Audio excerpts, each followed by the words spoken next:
আর NCP তো লোক রাজাকারের দল হন, রাজাকারের দলে গেছে। জননীতি শেখ হাসিনা একটা 100% সত্য কথা বলছিল, অরিজিনাল রাজাকারের বাচ্চে, এটি রাজাকার। শেখ হাসিনা বলছে এটি রায় দিচ্ছে। অতএব স্বাধীনতা বিরোধী রাজাকাররা কি বলবে এইগুলি কোন রকমই পাত্তা দেওয়া যাবে না।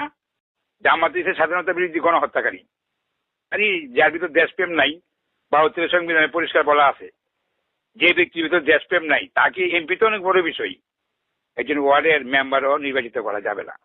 এরা গণহত্যাকারী, স্বাধীনতা বিরোধী। তাই এদের কথা আমরা শুনতে যাবো কেন? এরা বাড়াবাড়ি করুক, নামি আওয়ামী লীগ বিএনপি নামে একটা গণদুলাই দিয়ে সারা করে দিই। এরা গণদুলাই খাওয়ার জন্য ঘুরতেছে। আওয়ামী লীগ দলে চিনে না। আওয়ামী লীগ কিন্তু 8-10 জন 20 জন নেতাকর্মী আছে বাইরে, আর 36 লক্ষ নেতাকর্মী কিন্তু আমরা বাড়ি করে আসি। আমরা কিন্তু বাংলাদেশ ছেড়ে যাইনি। 56,000 বর্গ কিলোমিটার ভিতরে সীমানার ভিতরে কিন্তু আমরা আসি।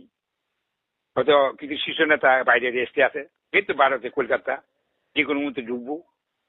অতএব এদের কথা শোনা যাবে না। বিএনপি আমি বলবো তার কথাই পাত্তা দিবেন না। আর আপনি এমনিও দিবেন না তারিখ জিয়া, কারণ আপনি তো জিও রহমানের রক্ত। এই আইন পাশ করলে আপনি ভাবেন ইতিহাস থাকে না। অতএব তার কথা শোনা যাবে না। যে সিদ্ধান্ত নিন সিদ্ধান্ত অটল থাকবেন। এই আইন পাশ করা হবে না, এবং এই ফাইল নিয়ে যেতে, জুলাই সনদের ফাইল নিয়ে যেতে সংসদে কেউ না ঢুকতে পারে। এতে কেউ বাড়াবাড়ি করলে স্মরণ করবেন 36 লক্ষ নেতাকর্মী আছি, আমরা রাজপথে নামবো বিএনপির সাথে। এই বলে আমার বক্তব্য শেষ করছি। জয় বাংলা, জয় বঙ্গবন্ধু।